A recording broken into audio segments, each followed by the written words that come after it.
ಮಾಡ್ಬೇಕಂದ್ರೆ ಕಾಚ ಇವಾಗ ಒಂದು ಇದು ಏನದು ಸ್ಪೆಷಲ್ ಥಿಂಗ್ ಹೇಳ್ತಾ ಇದ್ದಾರೆ ಟ್ರೈ ಮತ್ತೆ ಅನ್ನೋ ಶೋ ರೂಟೀನು ಟವಲ್ ತೆಗ್ದ್ಬಿಟ್ಟು ಡೈಲಿ ಅಲ್ಲೇ ಹಾಕೋದು ನಾನು ಹಂಗೆ ಆಗ್ತಾ ಅದು ಅಭ್ಯಾಸ ಆಗಿದೆ. ಒಂದಿನ ತೆಗ್ದಿಲ್ಲ ಆಗಿದೆ. ಅವಾಗ ನನ್ನ ಟವಲ್ ತೆಗೆದಲ್ಲಿ ಹಾಕ್ತಾ ಇರ್ಬೇಕಾದ್ರೆ ನನ್ನ ಪರ್ಫಾರ್ಮೆನ್ಸ್ ನಡೀತು. ಪರ್ಫಾರ್ಮೆನ್ಸ್ ಇಟ್ಟಾಯ್ತು.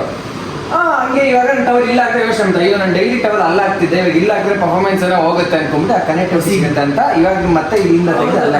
ಅದೇನಂದ್ರೆ ರಿಯಾಲಿಟಿ ಶೋ ಮಾಡಿದಾಗಲ್ಲ ಅದು ಹಂಗೆ ನಾವು ಅದೊಂಥರ ಟವಲ್ ಎಲ್ಲ ಕಾಚ ಕೂಡ ಅಷ್ಟೇ.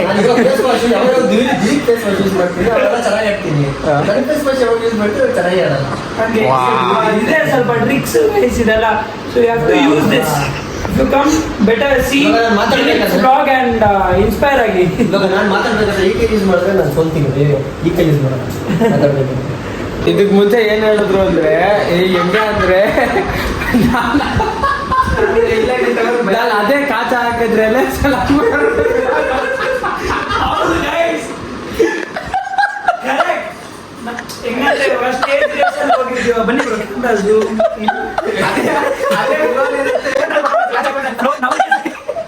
ರಿಹರ್ಸಲ್ ದಿವಸ ಹೋಗಿರ್ತೀವಿ, ಟೆಕ್ನಿಕಲ್ ದಿವಸ ಬ್ಲೂ ಕಲರ್ ಎಕ್ಸಾಂಪಲ್ ಒಂದು ಬ್ಲೂ ಕಲರ್ ಜಾಕಿ ನಾನು ಸಕಲಾಗಿ ಮಾಡಿದ್ದೆ ಅನ್ಕೊಳ್ಳಿ, ಅದೇ ಅದೇ ಕಾಚ ಒಂದ್ವೇಳೆ ಕಾಚ ತೆಗಿ ಬೇರೆ ಹಾಕೊಂಡು ಶೂಟಿಂಗ್ ಬೇರೆ ಹಾಕೊಂಡು ನಮ್ಗೆ ಹೆಂಗ್ ಸೀರಿಯಸ್ನೆಸ್ ಅಂದ್ರೆ ಕಾಚ ಹಾಕ್ತಿವಿ, ಅದೇ ಕಾಚನ ಸ್ವೆಟ್ ಆಗಿರುತ್ತಲ್ವಾ, ಉಲ್ಟಾ ಹಾಕೊಂಡ್ರೂ ಒಂಥರ ನೆಗೆಟಿವಿಟಿ. ಕರೆಕ್ಟಾ? ಉಲ್ಟಾ ಹಾಕೋದ್ರೂ ನೆಗೆಟಿವ್. ದಿನ ಹಂಗೆ ಆಗುತ್ತೆ ಅಂತ ಒಂದಿದೆ. ಇದೆಲ್ಲ ಫುಲ್ ಪಾಸಿಟಿವಿಟಿ ಗೈಸ್. ಗೊತ್ತಾಯ್ತಾ? ಚೆನ್ನಾಗಿ ಪರ್ಫಾರ್ಮ್ ಮಾಡ್ಬೇಕಂದ್ರೆ ಕಾಚ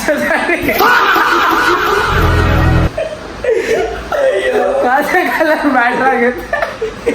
ಇಲ್ಲ ಏನ್ ಕಾಚ ಹಾಕಿರ್ತೀವಿ ಅದೇ ಕಾಚ ನೆಕ್ಸ್ಟ್ ಚೆನ್ನಾಗೈತಾ, ದಿನ ಚೆನ್ನಾಗೈತೆ ಅದನ್ನೇ ಕಂಟಿನ್ಯೂ 3 ತಿಂಗಳು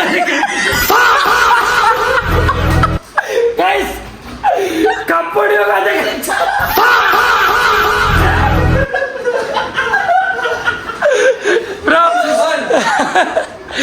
ಕಪ್ಪಡಿ ಅದೇ ಕಾಚ. ಅಯ್ಯೋ ಕಾಚ ತೂತ ಕಾಚನೇ ಇರೋದ ಕಪ್ಪಡಿ.